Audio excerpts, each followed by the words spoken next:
In 70 landen is homoseksualiteit nog strafbaar. In Afghanistan krijg je de doodstraf, in Jemen de doodstraf. In Iran krijg je de doodstraf, in Maleisië riskeer je 20 jaar gevangenisstraf en in Oeganda ga je levenslang de cel in. How did we become refugees in our own countries? De lijst is eindeloos en overal ter wereld wordt gevochten voor gelijke rechten. But we're here, we're queer and we're not going away.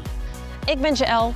En ik ben Timo en in de Pride Week bij Alleen gaan we in 5 afleveringen op zoek naar antwoorden op vragen over inclusiviteit en de queer gemeenschap in Limburg. En vandaag gaat het over geloof, niet-Nederlandse roots en het hebben van een andere geaardheid dan heteroseksueel. Dus dan word je een soort van uit de familie gezet en dan is het soort van klaar. Ja, dit is de Marokkaanse Imran. En nee, dit is niet zijn echte naam, want in het land waar hij vandaan komt mag hij niet zijn hoe hij zich identificeert, als homo. Hoe zit dat daar precies? En wat zou er gebeuren als hij in Marokko in het openbaar een man kust? Timo ging de straat op met 3 opties. Is dat A, het is illegaal, dan riskeer ik een gevangenisstraf. Of B, het is legaal, dat mag. Of C, het is legaal, maar dat wordt niet getolereerd. Ik denk C. Oh jee, ik twijfel tussen A en C. Ik denk A. Ik denk eerder A.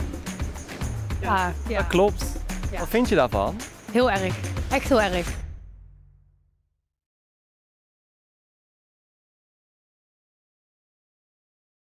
Er werd gewoon gezegd dat het verboden was. En dat je dan een zonde begaat. Dan wordt God dan niet goedkeurd. Zo eigenlijk. En dan heb je ook dat sociale druk. Natuurlijk van je gemeenschap. Dat het helemaal niet geaccepteerd wordt. Ja, ik zie je slikken. Vind je het moeilijk om daarover te praten? Soms wel, ja. Mijn familie die zei altijd van... Het gaat heel moeilijk worden voor je. Om homo te zijn en Marokkaans. En toen dacht ik bij mezelf, nou oké, kom maar op. Maar het gaat gewoon goed. Ik bedoel, ik heb een baan, ik heb hele leuke vrienden. Ik heb een hele leuke schoolfamilie, dus wat gaat er dan mis? Hoe zit dat met jouw geloof in God? Ik geloof niet erin dat 5 keer per dag bidden mij een toegangsticket geeft naar de hemel.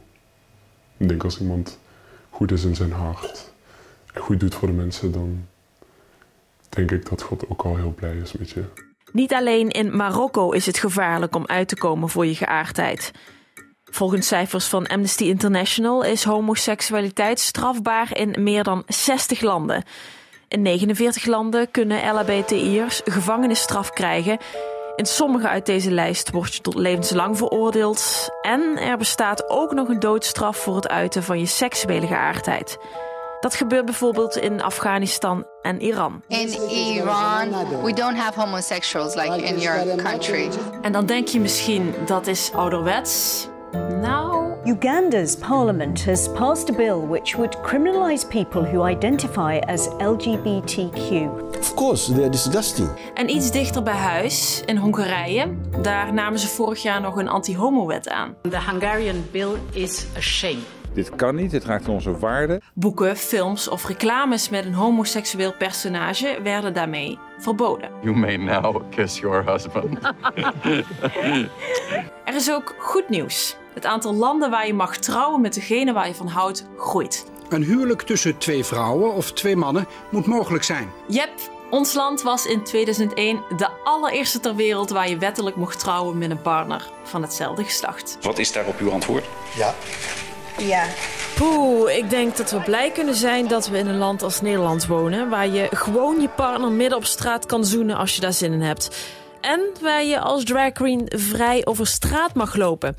Terwijl Patty Pam Pam onze Timo verder omtovert tot Tiffany, is er genoeg tijd om over deze vrijheden te praten. Als we dit allemaal niet doen, werven we ook nog een hoop op straat. Er werden nog lui in elkaar geslagen en het is toch heel triest dat het gebeurt. En daarvoor is het natuurlijk ook heel goed dat er aandacht wordt gegeven. Kijk, zo'n Pride wordt ook immer moment om voor jullie te kunnen zeggen waarom is dat nodig en doe toch normaal en zo. Maar het is nodig, door dit te laten zien, dat we er zijn, dat we die aandacht nodig hebben om ook begrip op te krijgen. En dus als we wel denken, ja, moet dat zo?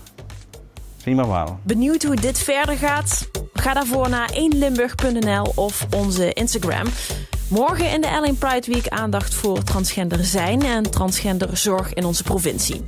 Zie je dan?